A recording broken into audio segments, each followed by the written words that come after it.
Hey there, everybody. I am a recovering Seventh Day Adventist, and this is going to be the topic of my channel, along with atheism. Being the first video, I really don't know which direction I'm going to take this channel. I think it's going to be fun. We'll move on and decide from there. At this time, I'm going to remain anonymous. I don't know if that will be a permanent thing or not. I would prefer not that it is, but right now I think it's a good idea just to keep my identity to myself. Recovering Seventh Day Adventist. Similar to, say, alcoholism, drug addiction, they'll cause the same things, which is a dopamine release, and that feels really good, and people like to feel really good, and when they're getting their dopamine, they're really happy. I never really bought into it, but I was born and raised. One side of my family was 3 generations, the other was 4 generations. There are some family members that are still completely into it, but the younger ones, I think, are receiving educations outside of that, learning forbidden knowledge, so to say. Science, chemistry, biology, physics, astronomy, mathematics, all those basics that just you really can't cover. I did go to an Adventist school. I was in the Adventist school system, not my entire education, but a significant portion, and the other portion of my education was in an accelerated Christian education school. So I got that perspective as well, which is pretty interesting, especially when you're a hardcore Seventh Day Adventist and only Seventh Day Adventists were willing to access heaven. And many denominations think the same thing. That's not unique to them. So maybe they are, maybe they aren't, but the odds are that they're wrong. The Seventh Day Adventist Church is a religion born in the United States, along with a handful of others. We'll go to its lineage. I just have a few notes here. They claim to have 21.4 million members. Maybe, maybe not. I was baptized when I was 11 or 12. Yeah, Seventh Day Adventist isn't happy waking up in the morning. I can't say for every Seventh Day Adventist, but they seem to all have enemies. That's one of the favorite things of religion. You always got to have enemies. And not just one enemy. You've got to have multiple enemies. Seventh Day Adventists, and the enemies are the Catholics, and the Mormons, and the Baptists, and the government. The communists, they're always out to get you. There's always somebody out to get you. The used car salesmen, the news media, they're out to get you. In their minds, anyway. It does, check a lot of the boxes under the BITE model for a cult. I agree, it is a cult. Of course, tell a cult member that they're a cult member and they're not going to believe it. Maybe do a BITE model episode one of these days. They also frown on military service. I remember, being in high school and speaking with various military recruiters, and for me that was, potential option. My parents really didn't encourage it. Up to that point, if you get drafted, you go in as a conscientious observer, and they have books, lots of books. I remember reading a book about a gentleman who was a Seventh Day Adventist and been drafted into a branch of the military during World War II.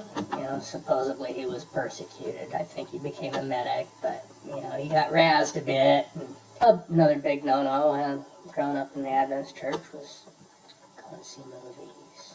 Going to a movie theater. That was very sinful. And frowned upon. And if somebody saw you, oh boy. Same thing with comic books. Being a young person, that was thing that was still around in the 70s when I was younger, and of course I wanted some comic books. I was never really allowed to buy any. I'd go to the store and I'd look at them, and I think I ended up with 2 or 3, which was really nice to have, but it was a significant portion of my childhood that I missed out on.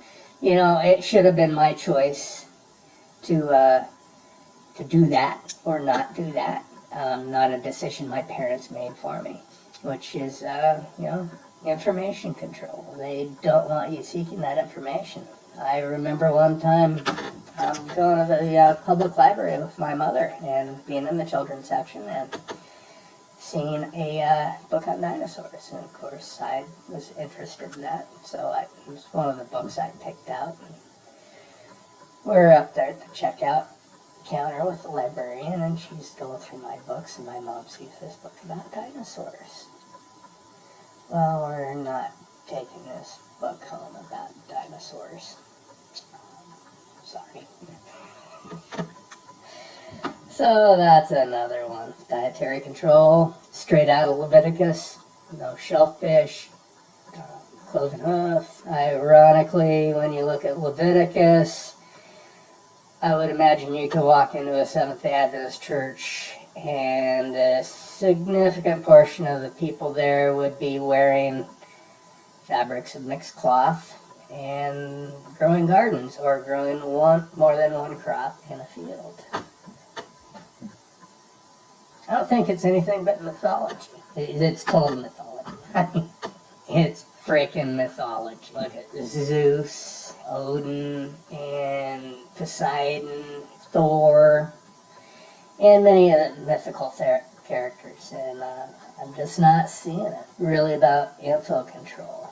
You know, one of the questions I have, maybe you as an observer can answer this.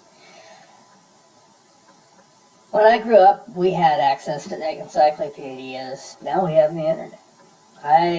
We didn't have the internet until I was an adult. And thank God for the internet, because I kind of figured out. Do parents with net nanny, what's access like to the internet for children within the Seventh Day Adventist Church?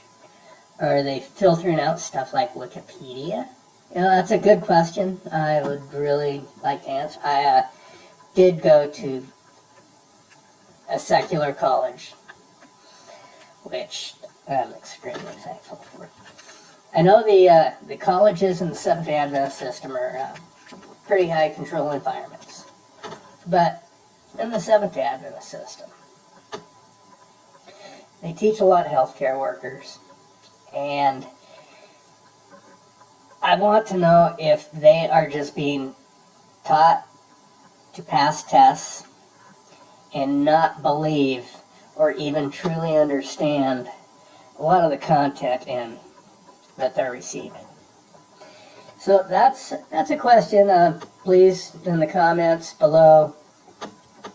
A long time ago, the internet got here, and I knew I didn't want to have anything to do with religion. But all this information is at your fingertips now. I really didn't start looking until maybe the last 5 or 6 years, just curious about, especially on YouTube, people that didn't have the greatest experience in the Seventh Day Adventist Church and understand why. And I was finding a lot of videos and a lot of content on Seventh Day Adventists that had converted to something else. That's not me. I'm not going to switch one lie for another lie. I don't know why not. I never thought of the word atheist until, I don't even remember how I found it, but I think it was Seth Andrews. It was like, oh, okay, I can really identify with that. And I can relate to that totally. The school, lots of restrictions, high control life, high control environment, at home, at school, everywhere you went. You know, thank you for Seth Andrews and the Thinking Atheist. Thank you, Aaron Ra, Telltale, Shanna Q, Jimmy Snow, Mr. Atheist. There's quite a few. I think what is going to make my channel a little unique is that I'm a Seventh Day Adventist. There's Mormons out there, and there's Jehovah's Witnesses doing their thing. I hope to be able to bring my experience and my insight to the table and the conversation, and to contribute what I can, being atheist activist. Thank you. Oh, please comment, like, and subscribe. I appreciate it.